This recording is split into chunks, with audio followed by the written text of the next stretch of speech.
Jumping International de Bourg-en-Bresse et nous sommes avec le metteur en scène Jean-François Gourdin qui est donc le chef de piste. Alors chef de piste au milieu de toute une équipe, comment ça se passe Jean-François là? Vous êtes plusieurs à travailler sur ce jumping? Oui, on est 4 à travailler parce que cette année, il y a 2 terrains qui fonctionnent en même temps déjà l'année dernière. Bon, c'est un petit peu nouveau. Et donc, on a un grand terrain où il y a beaucoup de place, un plus petit terrain mais qui est déjà confortable. Le grand terrain, il fait 100 mètres par 65, donc vraiment, c'est formidable pour faire des belles épreuves. Tous les grands prix, là, aujourd'hui, Grand Prix amateur, Grand Prix 1 étoile, Grand Prix 2 étoiles. On essaye que tout le monde puisse venir sur ce grand terrain.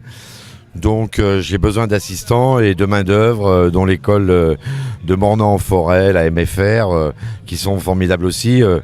C'est difficile déjà de tenir 4-5 jours et encore il y a une semaine après, donc il y aura une nouvelle équipe.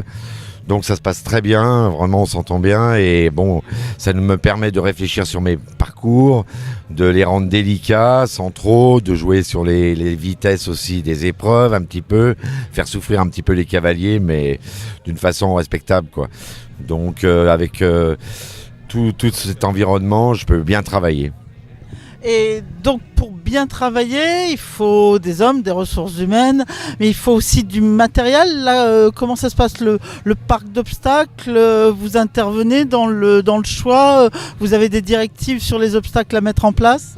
Oui, on a un bon constructeur de matériel d'obstacles qui a été à Bercy il y a 3 semaines, 1 mois. Donc c'est un peu le même matériel. Maintenant, on est obligé d'avoir des obstacles de plus en plus délicats, un petit peu flash, avec des barres de 3,50 m de front ou de 3 mètres, des petites palanques légères que je peux des fois installer en haut. Donc on a suffisamment de matériel pour remplir les 2 terrains et je peux varier. Il faut bien ne pas oublier les obstacles sponsors, c'est très important. Donc avec tous ces ingrédients, je peux vraiment bien travailler, mais il faut réfléchir un petit peu sur les tracés. Varier les tracés aussi d'une épreuve à l'autre, que ça soit pas lassant pour le public et lassant pour les cavaliers. Donc j'espère, là je vais construire maintenant le tour du Grand Prix 1,45 m à 1,50 m. On a un bon plateau, donc il faut bien que je cogite pour que ça soit plaisant à voir et que ça monte en puissance.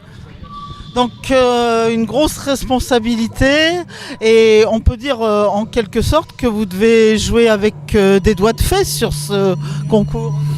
Ouais, il faut essayer de rendre délicat, donc je me creuse un petit peu la tête et puis il faut mettre un petit peu des parcours modernes. On essaye maintenant, en regardant ce qui se fait un peu à l'étranger, de faire des parcours de plus en plus modernes, aérés, voilà, et des lignes aussi un petit peu délicates dans les distances. Donc tout ça fait que on doit réussir le parcours, mais c'est pas toujours facile.